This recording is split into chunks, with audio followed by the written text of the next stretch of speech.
Tuesday, October 9. The division of the Hebrew nation. The path of apostasy and its dire consequences didn't happen overnight. But the wrong choices and decisions that accumulated over the long centuries finally led to some terrible consequences for God's people. Question. Read the story of King Rehoboam in 1 Kings 12, verses 1 through to 16.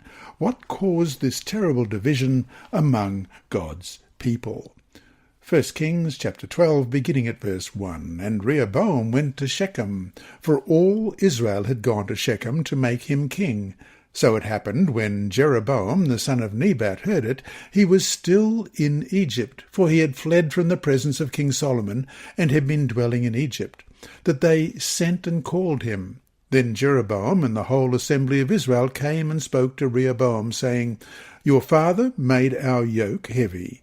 Now therefore lighten the burdensome service of your father, and his heavy yoke which he put on us, and we will serve you. So he said to them, Depart for 3 days, then come back to me. And the people departed. Then King Rehoboam consulted the elders who stood before his father Solomon while he still lived, and he said, How do you advise me to answer these people? And they spoke to him, saying, If you will be a servant to these people today, and serve them, and answer them, and speak good words to them, then they will be your servants forever. But he rejected the advice which the elders had given him, and consulted the young men who had grown up with him, who stood before him. And he said to them, What advice do you give? How should we answer this people who have spoken to me, saying, Lighten the yoke which your father put on us? Then the young men who had grown up with him spoke to him, saying, Thus you should speak to this people who have spoken to you, saying, Your father made our yoke heavy, but you make it lighter on us. Thus you shall say to them, My little finger shall be thicker than my father's waist.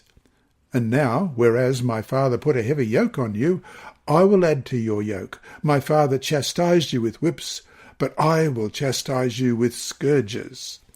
So Jeroboam and all the people came to Rehoboam the 3rd day, as the king had directed, saying, Come back to me the 3rd day.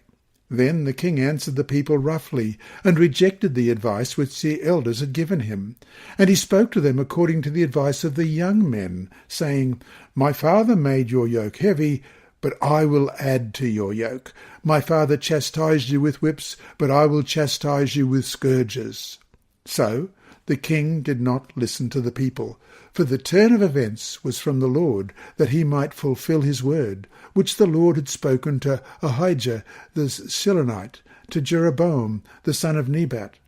Now, when all Israel saw that the king did not listen to them, the people answered the king, saying, What share have we in David? We have no inheritance in the son of Jesse. To your tents, O Israel. Now see to your own house, O David. So Israel departed to their tents. Ellen White writes in Prophets and Kings, page 90, Had Rehoboam and his inexperienced counsellors understood the divine will concerning Israel, they would have listened to the request of the people for decided reforms in the administration of the government. But in the hour of opportunity that came to them during the meeting in Shechem, they failed to reason from cause to effect, and thus forever weakened their influence over a large number of the people. Their expressed determination to perpetuate and add to the oppression introduced during Solomon's reign was in direct conflict with God's plan for Israel, and gave the people ample occasion to doubt the sincerity of their motives. In this unwise and unfeeling attempt to exercise power, the king and his chosen counsellors revealed the pride of position and authority. Question. What do the following statements say about the need for wisdom in making the right decisions? Where is the source of true wisdom? Proverbs chapter 4, verses 1 through to 9. Hear, my children, the instruction of a father, and give attention to no understanding. For I give you good doctrine. Do not forsake my law. When I was my father's son, tender, and the only one in the sight of my mother, he also taught me and said to me, Let your heart retain my words, keep my commands, and live. Get wisdom, get understanding. Do not forget, nor turn away from the words of my mouth. Do not forsake her, and she will preserve you. Love her, and she will keep you. Wisdom is the principal thing. Therefore, get wisdom. And in all your getting, get understanding. Exalt her, and she will promote you. She will bring you honour when you embrace her. She will place on your head an ornament of grace. A crown of glory she will deliver to you. And Proverbs 9 and verse 10. The fear of the Lord is the beginning of wisdom, and the knowledge of the Holy One is understanding. And James chapter 1 and verse 5. If any of you lacks wisdom, let him ask of God, who gives to all liberally and without reproach, and it will be given him. The story of Rehoboam and his rash and unwise decision to impose more conscripted labour on his people is a sad event in the life of the kingdom of Israel.